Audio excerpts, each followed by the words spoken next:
I was stationed at a remote Air Force base deep in the heart of New Mexico. It wasn't one of the big bases you hear about, and honestly, felt more like an abandoned town than a military installation. Everything about the place gave off this strange, heavy feeling, like the air itself was thicker there. Most people shrugged it off as the desert heat or the isolation, but those of us who worked the night shifts knew better. It was during one of those long, uneventful night shifts that I first heard about the old bunker on the south end of the base. It was built back in the 1950s, used for weapons testing, and eventually sealed off after a supposed accident that no one liked to talk about. The story passed down through the shifts was that something happened in that bunker, something that left it forever wrong. Some said they saw lights flickering underground. Others claimed to hear voices humming up through the sealed vents at night. And then there were the few who said they saw a man, burned beyond recognition, wandering just outside the old fence line. Most of us laughed it off.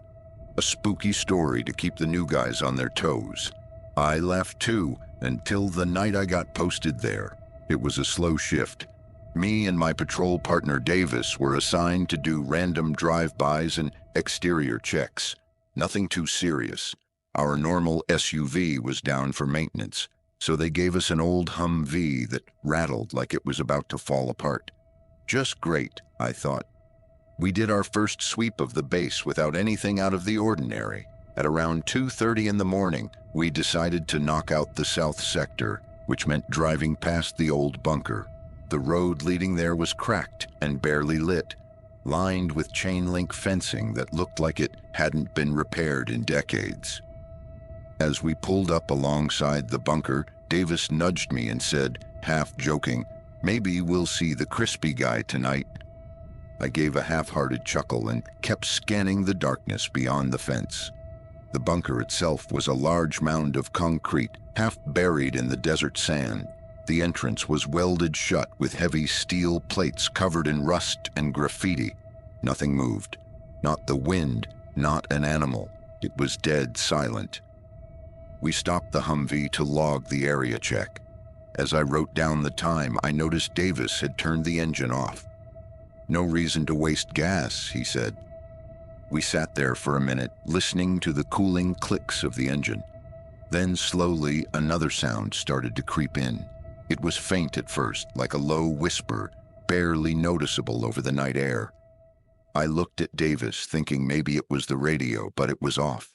The whisper grew louder, turning into what sounded like a chant, low and broken, like multiple voices speaking at once, but out of sync with each other. I tried to brush it off. Maybe it was the wind moving through the vents of the old bunker, but then Davis leaned forward, squinting into the darkness, and muttered, "Do you see that?" Following his gaze, I saw it. A figure standing just beyond the fence, directly across from us. It wasn't moving, just standing there, still as a statue. I turned on the spotlight attached to the side of the Humvee and shined it, the figure, but there was nothing there. Davis swore under his breath. I could tell by the look on his face he wasn't playing around. He saw it too. Then, as I swung the spotlight back toward the bunker, we heard it. A heavy, dragging sound, like something was scraping itself across the dirt. It was coming from behind the bunker, slow and labored, getting closer. I killed the light. We sat there in the dark, holding our breath. The dragging stopped. Then we heard 3 loud knocks. Boom, boom, boom, like fists pounding against thick metal. It echoed through the desert, too loud to be an animal, too deliberate to be the wind.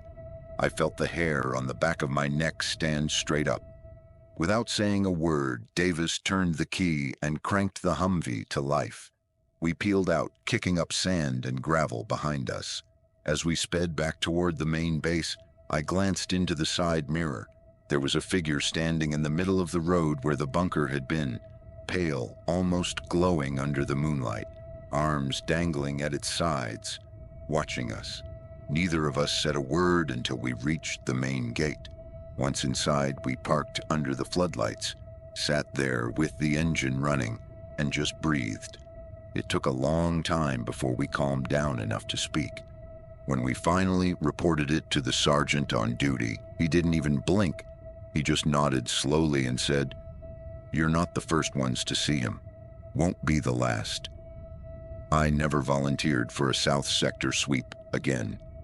And as far as I know, that bunker still sits out there, sealed tight, hiding whatever it was that never really left.